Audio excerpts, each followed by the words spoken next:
isn't she sweet?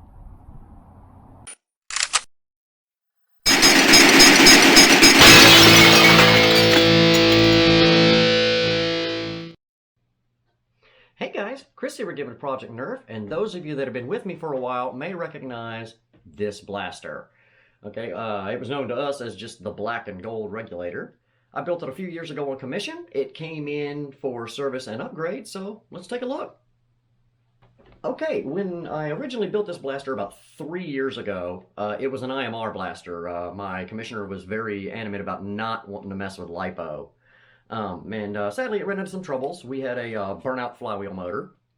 So what we did, we cracked it open, we replaced both of the flywheel motors, and then finally now, all these years later, we upgraded to 2S LiPo. And there is some super cool functionality that we built into this blaster. Originally, it had this exterior voltmeter, and it ran 4 of the C-cell IMRs in the battery tray. And we had a switch back here that allowed to switch between the 2 sats. So even though we had 4 in it, we were only using 2 at a time. So when the battery got low, you could just flip the switch and go the other way. We were able to save that functionality. So now it runs 2 of the smaller out of Dart's 960 Turnigy graphene LiPos. And again, you can select between the 2 of them. Again, the voltmeter here, that circuitry had to come out to make room. But inside the battery tray, we have 2 of the voltage meter / alarms. So when one of the batteries gets low, it'll start beeping, and then he can just flip the switch and select his other battery. So yeah, we are all finished with it. It's all buttoned back up and ready to go, and we are going to get it outside and do a little demo for you. Let's do it. All right, so hopefully you guys can see here that originally this blaster had a indoor voltmeter. That circuitry sadly had to be removed to make space for all of the new heavier stuff, because we wired this up for LiPo where it was an IMR blaster. So, but in the battery tray, which is pretty generous in a regulator, we have room for 2 of the out of Dart's 950 Turnigy graphenes and 2 of the voltmeter / voltage alarms. So these beep really, really loud. If you've never seen one, when your battery starts to get low. So when you first hook it up, it does the same sound. So let me...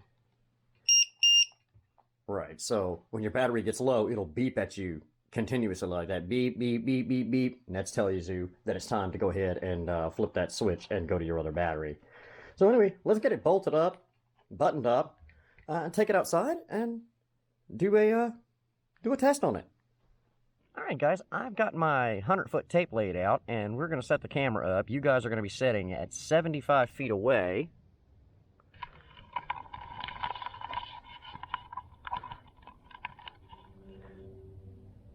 From that big rock pile down there. And this is mainly just to give you some scale. Like I said, I got a pretty good sized yard here.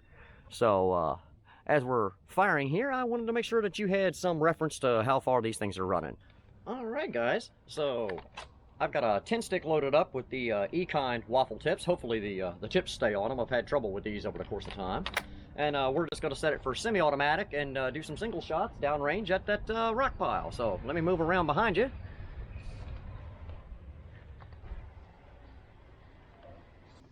Alright, so we're set for semi-automatic. Let's let her go here.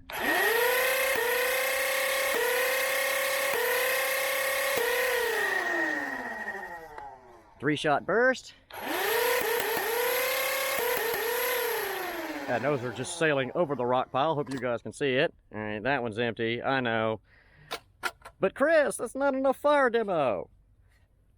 How about a 22 mag loaded up with the Adventure Force waffles? Let's do it.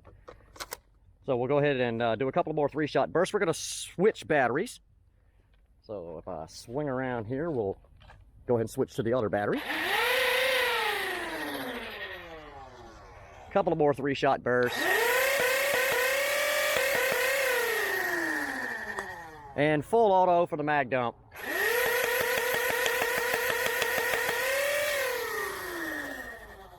And there you have it. Empty 22 mag. All right, guys, hope you enjoyed that. I certainly did. This is kind of like seeing an old friend again, and it was a lot of fun working on a blaster that I built all that time ago, and to see how well it's held up ultimately over the course of time. The paint's still in pretty good shape on it. The blaster itself has been well maintained and well taken care of, so it was really, really cool to see it again. Guys, if you enjoyed the video, throw us a like, throw us a comment. If you haven't done it yet, hit that subscribe button, hit that notification so you can be notified of all of our upcoming content. Our email address is in the description box below, as well as our fan mail address if you'd rather handwrite a letter and send it in. I'll read it for you on air. Guys, remember to check us out on Facebook and check out the shop. Till next time, this is Chris for Project Nerf saying have a blast.